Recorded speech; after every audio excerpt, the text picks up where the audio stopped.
Hello students, how are you. पिछले lecture में आपने चार्ज के बारे में देखा था और चार्ज का जो वीडियो आप लोग नहीं देखे होंगे तो जाके पहले चार्ज को देखिएगा और वह वीडियो देख के ही आगे का टॉपिक आपको समझ में आएगा।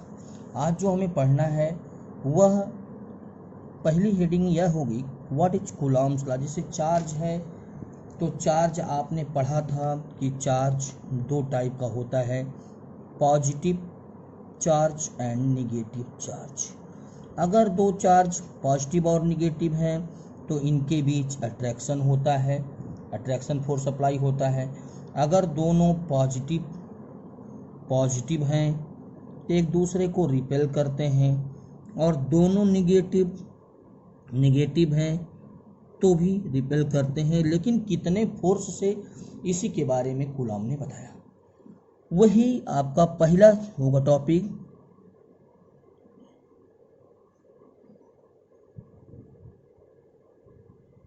Coulomb's law. What is Coulomb's law, Coulomb का नियम क्या है। तो आपको कूलॉम्स लॉ पता है, when two point charge separated some distance r, then apply the attraction or repulsion force,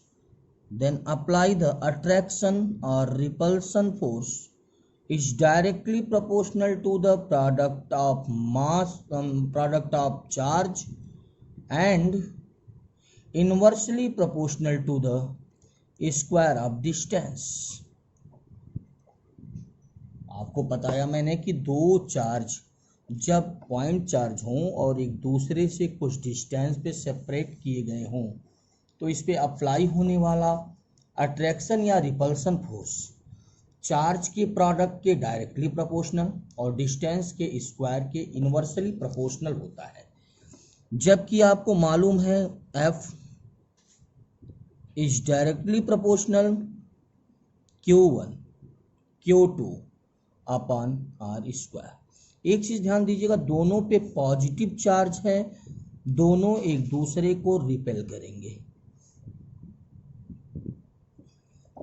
माने एक का डायरेक्शन इधर और दूसरे का डायरेक्शन इधर होगा।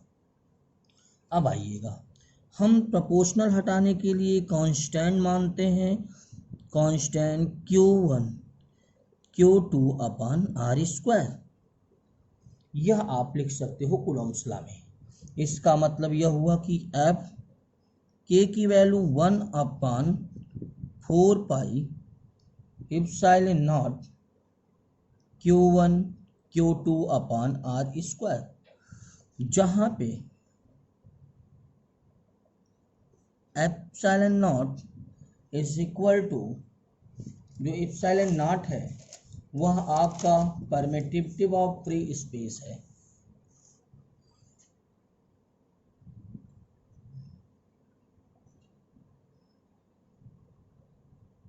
Permittivity of free space, permittivity of free space, जिसकी वैल्यू जो होती है 8.86 into 10 power -12 coulomb square per newton metre square होगा।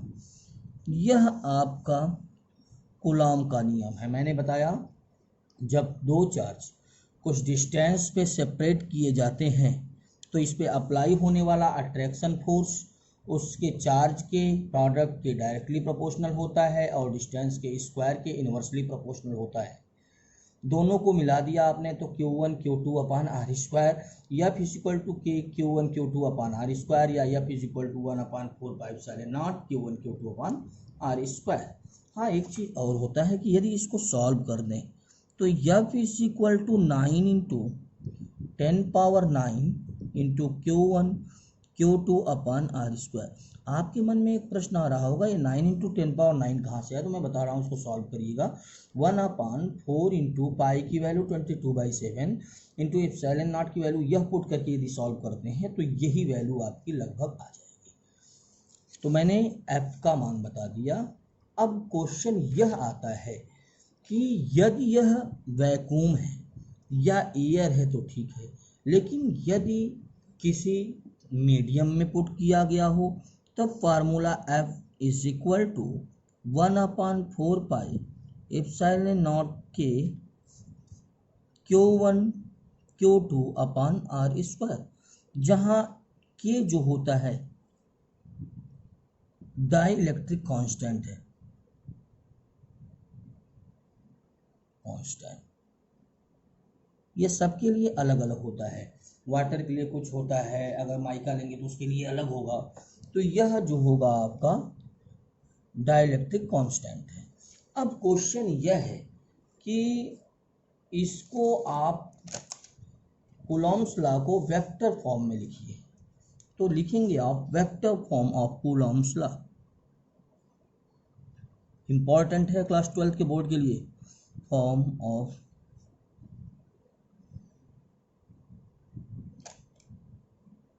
कूलॉम्स लॉ, कूलॉम्स की स्पेलिंग बार बार मेरे से मिस्टेक हो जाती है, COU, कूलॉम्स लॉ। अब आइए हम इसका वेक्टर फॉर्म बताएंगे। हमने कहा यदि 2 पॉइंट चार्ज, यह Q1 और यह Q2 एक दूसरे से डिस्टेंस पे रखे गए हैं, यह मैग्नीट्यूड इसका लिख रहे हैं वेक्टर R, क्योंकि वेक्टर फॉर्म दिखाना है इसका। तो एक फोर्स इस पर अप्लाई होगा, Q1 पर जो फोर्स अप्लाई होगा Q2 के कारण रिपेल करेगा, और माने F1 पे फोर्स 2 के कारण अप्लाई होगा, या F21 फोर्स जो होगा दूसरे पे पहले के कारण अप्लाई होगा। इसका मतलब इसकी डायरेक्शन भी दो होगी डिस्टेंस की। अगर हम पहला दूसरे पे फोर्स अप्लाई करता है, पहला दूसरे पे फोर्स अप्लाई करेगा तो होगा R2 माइनस R1, और यदि यह डायरेक्शन दूसरा पहले फोर्स करता है, और यदि यह फोर्स अप्लाई करता है इसके लिए तो R1 माइनस R2। अब हम इसका वेक्टर फॉर्म दिखाना है, तो vector F12 is equal to के माने 1/4 पाई एप्सिलॉन नॉट लिख सकते हो, Q1 Q2 upon mod of R square, mod of vector R square.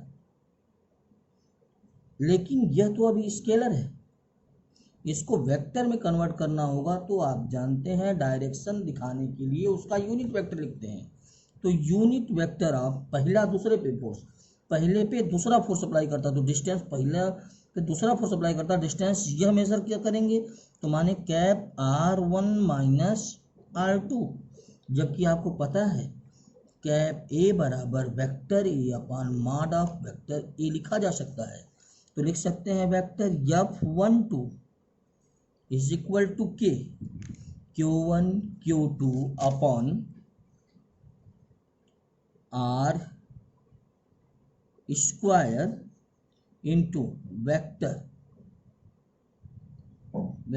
R1 minus R2 upon R1 minus R2। लिख सकते हैं vector F12 is equal to K Q1 Q2, इसको भी लिखा जा सकता है, R का दो डायरेक्शन है तो हमने R1 R2 वाला लिया है, तो R1 माइनस R2 का मॉड का होल क्यूब, फिर vector R1 minus vector R2। यह हो गया आपका जब पहले पे दूसरा चार्ज फोर्स अप्लाई कर रहा था, पहले पे दूसरा चार्ज फोर्स अप्लाई किया। अगर इसी चीज को हम चाहें तो लिख सकते हैं कि vector F21 is equal to K Q1 Q2 upon R2 minus R1 mod का whole cube, vector R2 minus vector R1। इसका मतलब इसकी डायरेक्शन को चेंज करना होगा, तो वेक्टर F12 डायरेक्शन चेंज करेंगे, साइन चेंज करेंगे, माइनस F12 के इक्वल है, F21 के इक्वल है। माने Coulomb's law action reaction law को भी फॉलो करता है। फिर से देखिएगा, मैंने बताया आपको वेक्टर फॉर्म में कि Q1 Q2 इसका मॉड वेक्टर आर है। अगर पहले पे चार्ज पे फोर्स अप्लाई दूसरा करता तो F12, दूसरे पहला 2F1। अगर पहले पे दूसरा करता है, पहले पे फोर्स दूसरा अप्लाई करता, दूसरा फोर्स अप्लाई करता है तो फोर्स F12 जो होगा, F12 तो डायरेक्शन F12 माने पहले पे दूसरा फोर्स अप्लाई कर रहा है, डिस्टेंस दूसरे से पहले का लिया जाएगा, कितना हो जाएगा R1 माइनस R2, यही होगा। यहाँ डिस्टेंस मेजर करेंगे ना तो क्या होगा, यह अंतिम वाला पॉइंट है, इसका मतलब यह फोर्स अप्लाई कर रहा है, डिस्टेंस यह मेजर करेंगे, इसका मतलब R1 माइनस R2। अगर इस मेथड से नहीं समझ में आया होगा आपको तो एक मेरे पास और मेथड है, बल्कि हम बता ही देते हैं उसको। जैसे सपोज करो 2 पॉइंट चार्ज है, 2 पॉइंट चार्ज Q1 और Q2, इनके बीच की डिस्टेंस यह A मान लिया, यह B, और यह इसका पोजीशन वेक्टर A का वेक्टर R1 और B का पोजीशन वेक्टर मैंने मान लिया वेक्टर R2 है, वेक्टर R2 है।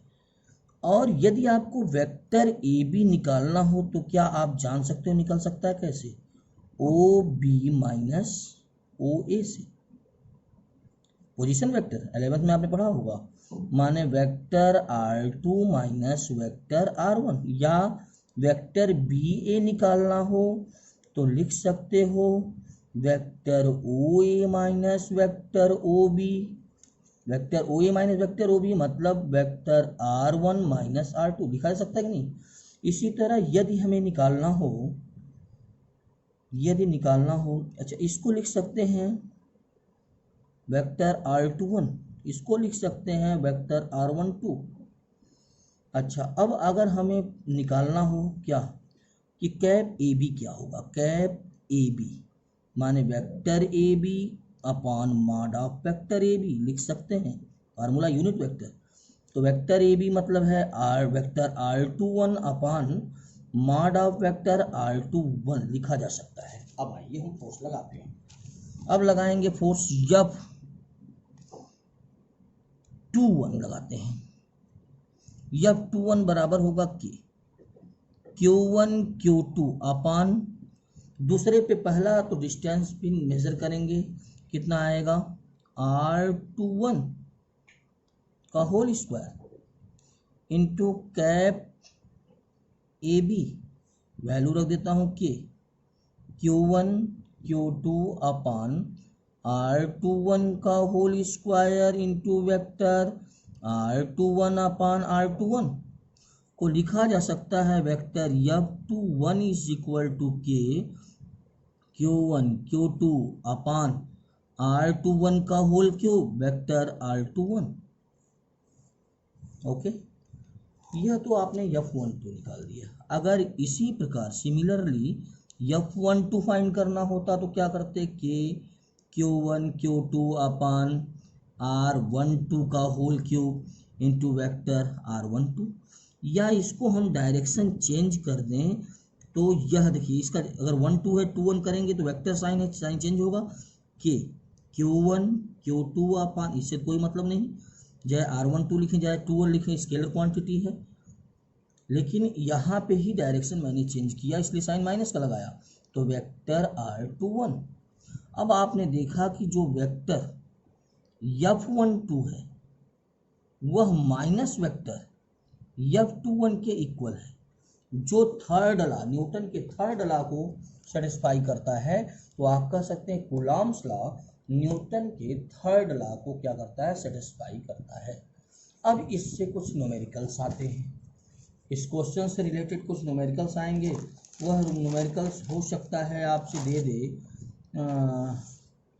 जिसके लिए हम अगले वीडियो में न्यूमेरिकल बनाएंगे इसका। ओके बस, थैंक्स।